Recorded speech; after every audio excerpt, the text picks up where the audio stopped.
Hello, everybody. It's Julie D from NordoniaHills.news, and welcome to Jabbering with Julie.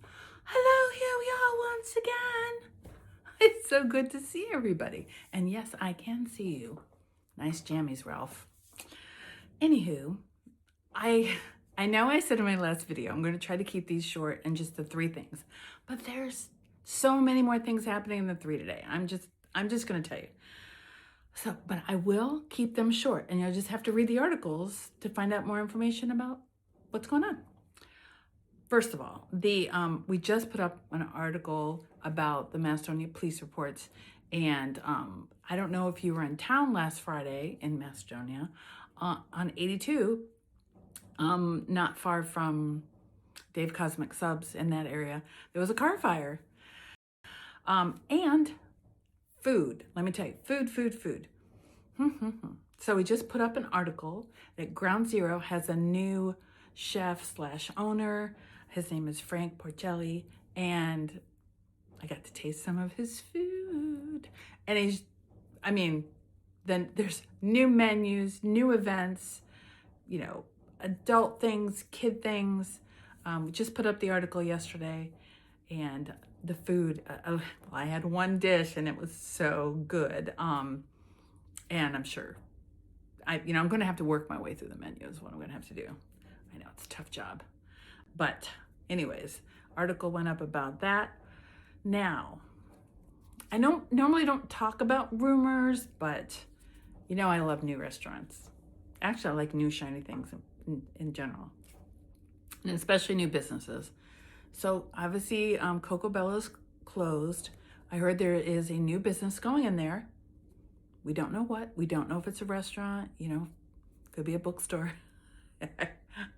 I'm just making that up. I really don't know what's going in there. I'm kind of hoping it's a restaurant.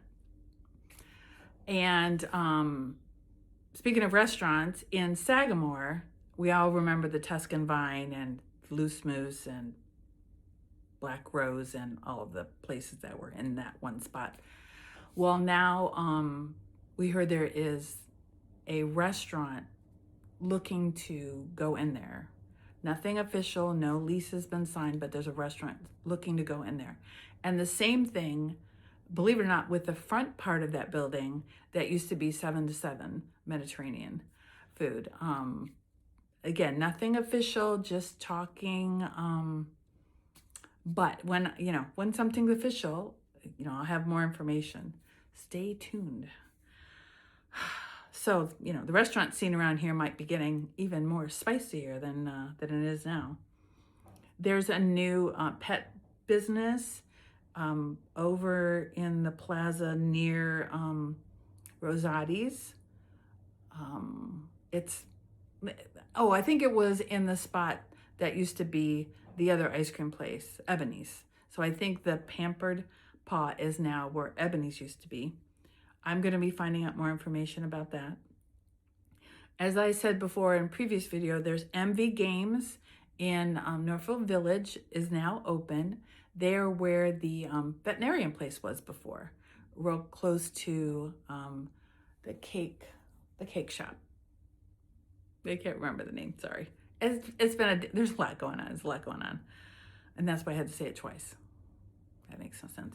And then speaking of toys, there is Toy Connection that opened in Macedonia, where the cell phone repair place closed, and that is just a few doors down from Brews and Blends, which is my favorite shake and tea place, and helped me lose 30 pounds. Actually, it's probably more than that. I need to go back in for my weigh-in. I think everybody has heard about the foot spa in Sagamore has closed. Obviously no word yet on what's going in there. That is a very sad situation.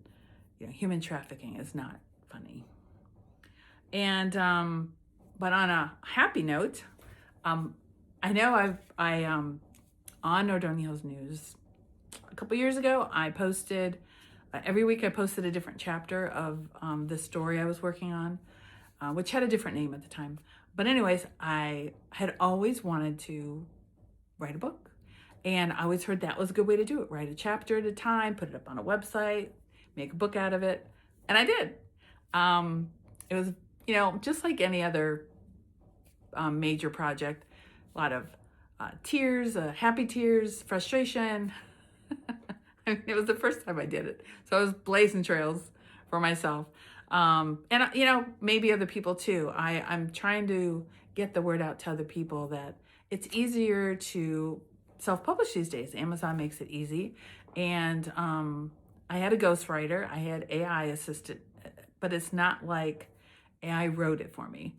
And I can do another video about that if you're interested. It's more of like, it's my smart friend that I bounce ideas off of. And it was, it was a lot of fun. But if you read the story before, it's all different. I changed some of the character name. I changed the name of the book. I changed the ending. I added more things. I know I said it was frustrating, but I had a lot of fun doing it. And I'm already working on book 2 because it's a series. So the book is called Zeno's Pathway and is now available on Amazon with the Kindle version and the paperback. So I'm so excited. I mean, it's like 113 pages. It's it's not huge, but the next one will be bigger. It was my my first way through. In fact, if you bought the first edition, the paperback didn't have page numbers. So, I'm new to this. Don't yell at me. I accidentally took the Kindle version and used that layout for the book. And you don't need to add page numbers for the Kindle version because it does it automatically. And I didn't know that you have to lay it out differently for the paperback, but now I do. So, if you're thinking about putting a book together, I can at least, maybe give you some tips so you don't make that noob mistake. And of course, I had typos I had to fix. So if you have the first edition, I'm sorry, but it might be worth more. Someday it might be worth $1 million because I think we only printed like 8 of them. But I fixed it. The new edition is out, so you don't have to worry about that. Yeah, stay tuned for more Jabbering with Julie. See you guys later. Bye, everybody.